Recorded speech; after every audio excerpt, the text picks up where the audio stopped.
আমরা খুলব মথি তার 10 অধ্যায়।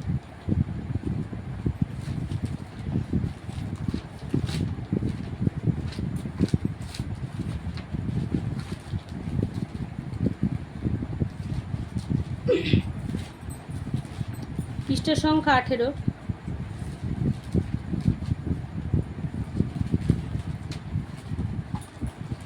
পেয়েছি আমরা প্রত্যেকে? পেয়েছি? তাহলে আমেন বলি। আমিন। আচ্ছা, 1 থেকে আমরা প্রথমে পাঠ করব, 1 থেকে 15 আমি পাঠ করছি, ঠিক আছে?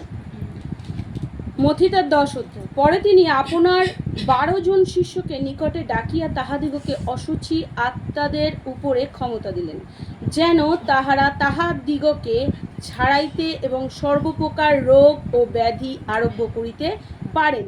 সেই 12 জন প্রেরিতদের নাম এই: প্রথম সিমন, যাহাকে পিতর বলে, এবং তাহার ভ্রাতা আন্দ্রিয়, সিবিদিয়ের পুত্র যাকব এবং তাহার ভ্রাতা যোহন, ফিলিপ ও বর্তলময়, থোমা ও করগ্রাহী মতি, আলফিয়ের পুত্র যাকব ও থদ্দেয়, কানানি সিমন ও ইস্করিতীয় জিহুদা, যে তাহাকে শত্রুহস্তে সমর্পণ করিল।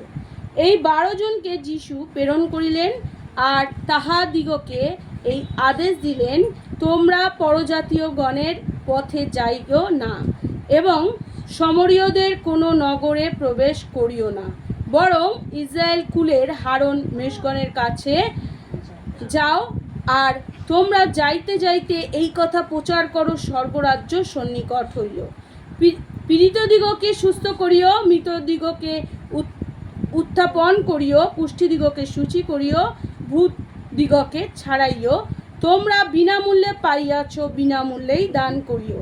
তোমাদের গেজিয়ার স্বর্ণ কি রৌপ্য কি পিত্তল, এবং যাত্রার জন্য থলি কি 2টি আংরাখা কি পাদুকা কি যষ্টি, এ সকলের আয়োজন করিও না, কেননা কার্যকারী নিজ আহারের যোগ্য।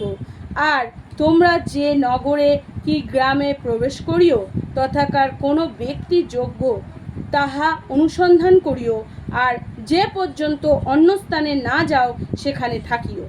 আর তাহার গৃহে প্রবেশ করিবার সময় সেই গৃহকে মঙ্গলবাদ করিও, তাহাতে সেই গৃহ যদি যোগ্য হয় তবে তোমাদের শান্তি তাহার প্রতিবর্তী, কিন্তু যদি যোগ্য না হয় তবে তোমাদের শান্তি তোমাদের কাছে ফিরিয়া আইসুক। আর যে কেহ তোমাদিগকে গ্রহণ না করে এবং তোমাদের কথা না শোনে, সেই গৃহ কিংবা সেই নগর হইতে বাহির হইবার সময় আপন আপন পায়ের ধুলা ঝাড়িয়া ফেলিও। আমি তোমাদিগকে সত্য কহিতেছি, বিচার দিনে সেই নগর দশা অপেক্ষা বরং সদম ও গমোরার দেশের দশা সমাসীন হইবে।